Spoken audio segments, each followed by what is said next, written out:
Chapter 81 భయం యొక్క మూల కారణం. నేను యుఎస్ నుండి వచ్చాను.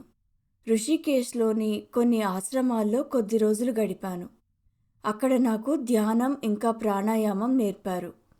నేనక్కడ వారం రోజులున్నాను.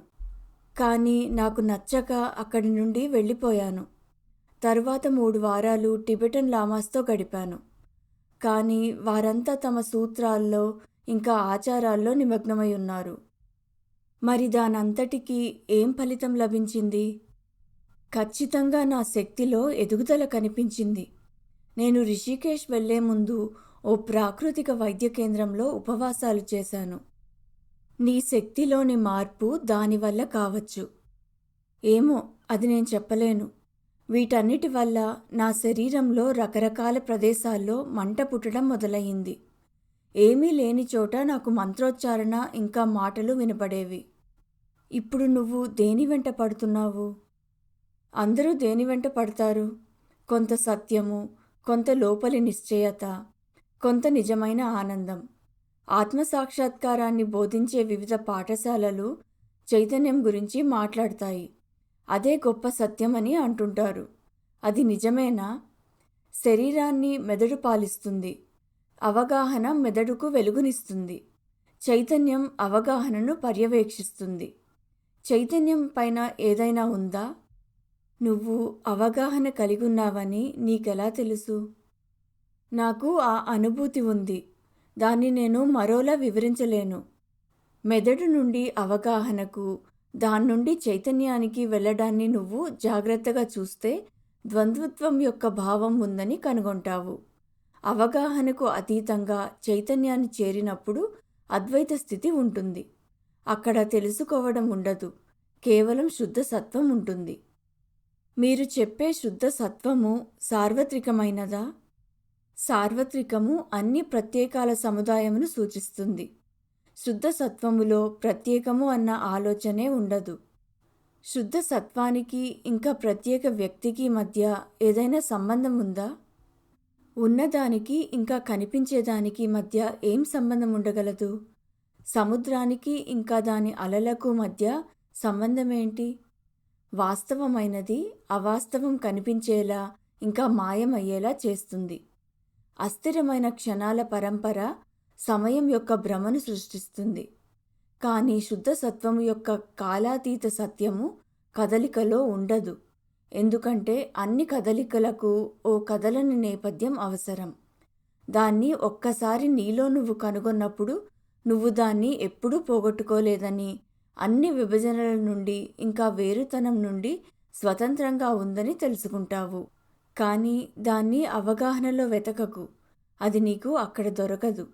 అది ఎక్కడా దొరకదు. దానిలోనే అన్నీ ఇమిడి ఉంటాయి. ఇంకా దాన్నుండే అన్నీ అభివ్యక్తమవుతాయి. వాస్తవము అవగాహనలో కనుగొనబడదని మీరు చెప్పడం వల్ల నాకేం ప్రయోజనం? దానికోసం ఇంకెక్కడ వెతకాలి? అది చాలా సులువు. నేను నీ నోటి రుచి ఏంటి అని అడిగితే నువ్వు చెప్పగలిగేదల్లా అది తీపి కాదు, పులుపు కాదు, చేదు కాదు, వగరు కాదు, అది ఏ రుచి మిగలనప్పుడు ఉండేది అని. అన్ని వ్యత్యాసాలు ఇంకా ప్రతిచర్యలు లేనప్పుడు ఏది మిగిలుంటుందో అది ఓ ఘనమైన వాస్తవం. నాకు అర్థమైనదల్లా నేనొక మొదలు లేని మాయలో ఇరుక్కుపోయి ఉన్నాను అని. అది ఎలా ముగుస్తుందో నాకు తెలియడం లేదు. అది ఆగిపోయేట్టయితే ఎప్పుడూ ఆగిపోవాల్సింది. ఏది జరగాలని లేదో అది ఎప్పటికీ జరగదు. మనకు దొరికే వాగ్దానం అంతిమ వినాశనం లేదా అంతులేని ఇంకా అర్థం లేని పునరావృతం. నీ ప్రస్తుత స్థితి మొదలు ఇంకా అంతం లేదని నీ దగ్గర ఏం రుజువుంది? నువ్వు పుట్టకముందు ఎలా ఉండేవాడివి? నువ్వు చనిపోయాక ఎలా ఉంటావు? నువ్వు ఈరోజు ప్రొద్దున నిద్ర లేచే ముందు నీ పరిస్థితి ఏంటో కూడా నీకు తెలీదు. నీకు నీ ప్రస్తుత స్థితి గురించి కొంచెమే తెలుసు. ఇంకా దాన్నుండి నువ్వు అన్ని కాలాలకు, స్థలాలకు సరిపడా తీర్మానాలిచ్చేస్తున్నావు. నువ్వు కలగంటున్నావు. ఇంకా నీ కల శాశ్వతమైనదిగా ఊహించుకుంటున్నావు. దాన్ని కల అని అన్నంత మాత్రాన పరిస్థితి ఏమీ మారదు. నేను మళ్ళీ అడుగుతున్నాను, నా వెనుకున్న శాశ్వతత్వం నెరవేర్చగల ఆశ ఎక్కడుంది? నా భవిష్యత్తు నా గతంలా ఉండదని హామీ ఏంటి? నీ జ్వరస్థితిలో ఒక గతాన్ని ఇంకా ఒక భవిష్యత్తును ప్రక్షేపించి వాటిని నిజమని తీసుకుంటున్నావు. నిజానికి నీకు నీ ప్రస్తుత క్షణం మాత్రమే తెలుసు.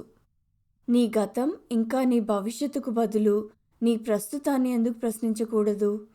నీ ప్రస్తుత స్థితి మొదలు చివర లేనిది కాదు. అది ఒక్క క్షణంలో అయిపోతుంది. అది ఎక్కడి నుండి వస్తుందో, ఎక్కడికి పోతుందో జాగ్రత్తగా చూడు. త్వరలో దాని వెనకున్న కాలాతీత వాస్తవాన్ని కనుగొంటావు. అది నేను ముందే ఎందుకు చేయలేదు? ఎలాగైతే ప్రతి అల సముద్రంలో సద్దుమణుగుతుందో అలానే ప్రతి క్షణం దాని మూలానికి చేరుతుంది. సాక్షాత్కారం మూలాన్ని కనుగొనడంలో ఇంకా అక్కడ ఉండడంలో ఉంటుంది. ఎవరు కనుగొంటారు? మనసు కనుగొంటుంది. దానికి సమాధానాలు దొరుకుతాయా? అది ప్రశ్నలు లేకుండా మిగిలిపోయిందని కనుగొంటుంది. పుట్టడం ఒక వాస్తవం, చావడం మరో వాస్తవం.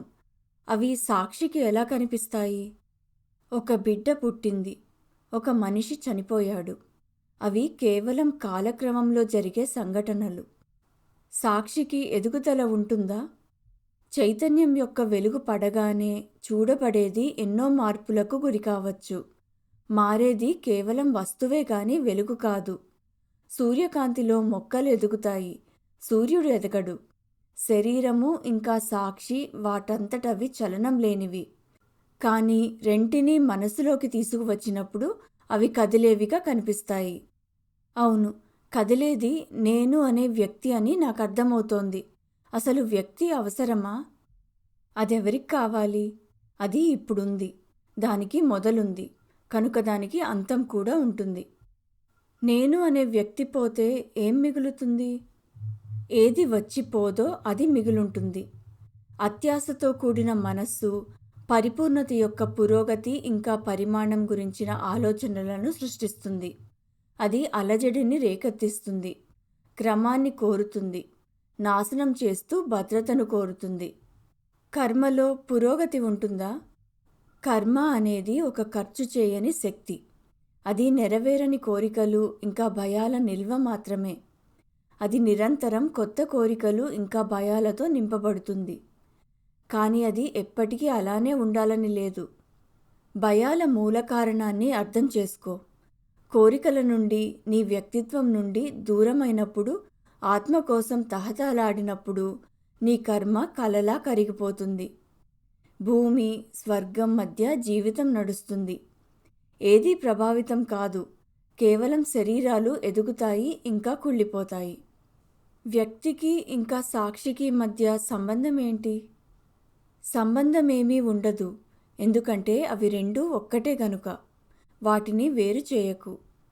చూసేవాడు ఇంకా చూడబడినది ఒక్కటే అయితే మరి విభజన ఎలా జరిగింది? విశిష్టంగా ఇంకా విభిన్నంగా ఉన్న పేర్లు, రూపాల యొక్క మైమరుపులో నువ్వు సహజమైన దాన్ని ప్రత్యేకమైనదిగా చూస్తావు. ఇంకా ఒక్కటిగా ఉన్నదాన్ని వేరు చేస్తావు. ప్రపంచం వైవిధ్యాలతో నిండి ఉంది. కానీ నువ్వు భయపడడానికి కారణం దాన్ని తప్పుగా అర్థం చేసుకోవడం వల్ల. ప్రమాదంలో ఉన్నది నువ్వు కాదు, నీ శరీరం మాత్రమే. ప్రాథమిక జీవ సంబంధమైన ఆందోళన అంటే తప్పించుకోవాలనే స్వభావం అనేక ఆకారాలను తీసుకుంటుందని, అది నా ఆలోచనలను ఇంకా భావాలను వక్రీకరిస్తుందని నేను చూడగలను. కానీ ఈ ఆందోళన అసలు ఎలా మొదలైంది? అది నేను శరీరాన్ని అనే ఆలోచన కారణంగా ఏర్పడ్డవో మనస్థితి. దానికి వ్యతిరేకమైన ఆలోచనతో దాన్ని నిర్మూలించవచ్చు. నేను శరీరం కాదు అన్న ఆలోచనతో. రెండు ఆలోచనలు అబద్ధమైనవే, కానీ ఒకటి మరోదాన్ని తీసేస్తుంది. ఏ ఆలోచన నీ సొంతమైనది కాదని గ్రహించు. అవన్నీ బయటి నుండి వస్తాయి. ఇదంతా నువ్వే ఆలోచించుకోవాలి. నువ్వే నీ ధ్యానం యొక్క వస్తువుగా మారు. నిన్ను నువ్వు తెలుసుకోవడానికి చేసే కృషే యోగము. యోగిగా ఉండు. దానికి నీ జీవితాన్ని ఇవ్వు. పదే పదే యోచించు, ఆశ్చర్యపో, శోధించు. అబద్ధం యొక్క మూలాన్ని చేరే వరకు, ఇంకా అబద్ధానికి అతీతంగా ఉన్న సత్యాన్ని చేరే వరకు. ధ్యానంలో ఏం జరుగుతుంది? ధ్యానం అంటే అవగాహన యొక్క ఉన్నత స్థితులలోకి చొచ్చుకుపోయేందుకు, ఇంకా అతీతంగా వెళ్ళేందుకు చేసే ఓ ఉద్దేశపూర్వక ప్రయత్నం. ధ్యానం అనే కళ ఎలా ఉంటుందంటే, నీవు వెనక వదిలిపెట్టిన స్థాయిల యందు నీ పట్టు వదిలిపెట్టకుండా, నీ దృష్టిని నిరంతరం సూక్ష్మమైన స్థాయిల యందు ఉంచగలగడం. ఒక విధంగా అది చావుపై నియంత్రణ కలిగి ఉండడం లాంటిది. ఒకరు ధ్యానం అతి క్రింది స్థాయిల నుండి మొదలు పెడతారు. సామాజిక పరిస్థితులు, ఆచారాలు ఇంకా అలవాట్లు, భౌతిక పరిసరాలు, శరీర స్థితి ఇంకా శ్వాస, ఇంద్రియాలు వాటి అనుభూతులు ఇంకా గ్రాహ్యములు, మనస్సు ఇంకా దాని ఆలోచనలు, భావాలు, ఇలా వ్యక్తి యొక్క మొత్తం యంత్రాంగం గ్రహించబడేంత వరకు, దాని యందు పట్టు చిక్కే వరకు ప్రయత్నిస్తారు. నేను ఫలానా అనే భావనకు, సాక్షిని అనే భావనకు, ఉంది అనే భావనకు, అన్ని ఆలోచనలకు అతీతంగా శుద్ధమైన అవ్యక్తమును చేరినప్పుడు ధ్యానం యొక్క చివరి స్థాయిని చేరుతావు. అందుకు నీకు శక్తి కావాలి. నీ ఆసక్తి ఇంకా కార్యకలాపాలను నీకు ఇంకా నీపై ఆధారపడిన వారి కనీస అవసరాలకు మాత్రమే పరిమితం చేయి. నీ శక్తిని ఇంకా సమయాన్నంతా కూడగట్టుకుని నీ చుట్టూ నీ మనసు నిర్మించిన గోడను కూల్చడానికి ఉపయోగించు. నన్ను నమ్ము, నీకు పశ్చాత్తాపం ఉండదు. నా అనుభవం సార్వత్రికమైనదని నాకెలా తెలుస్తుంది? నీ ధ్యానం చివరిలో సమస్తం ప్రత్యక్షంగా తెలియబడుతుంది. రుజువులు ఏమాత్రం అవసరం ఉండవు. ప్రతి సముద్రపు చుక్కలో సముద్రపు రుచి ఉన్నట్లు ప్రతి క్షణంలో అనంతం యొక్క రుచి ఉంటుంది. నిర్వచనాలు ఇంకా వర్ణనలకు వాటి స్థానాలున్నాయి. అవి నీ తదుపరి శోధన కోసం ఉపయోగపడే ప్రోత్సాహకాలు. కానీ నువ్వు వాటికి అతీతంగా నిర్వచించలేని, వర్ణించలేని దాని దగ్గరకు వెళ్ళాలి. కాకపోతే నేతి పద్ధతిలో. చివరికి సర్వవ్యాపకం ఇంకా శాశ్వతత్వం అనేవి కూడా కేవలం భావనలు. అది స్థలకాలాలకు బద్ధుడు కాడు అన్న ఓ భావన. వాస్తవం భావన కాదు, భావన యొక్క వ్యక్తీకరణ కాదు. దానికి భావనలతో పని లేదు. నీ మనస్సుతో మాత్రమే నువ్వు సంబంధం కలిగుండు.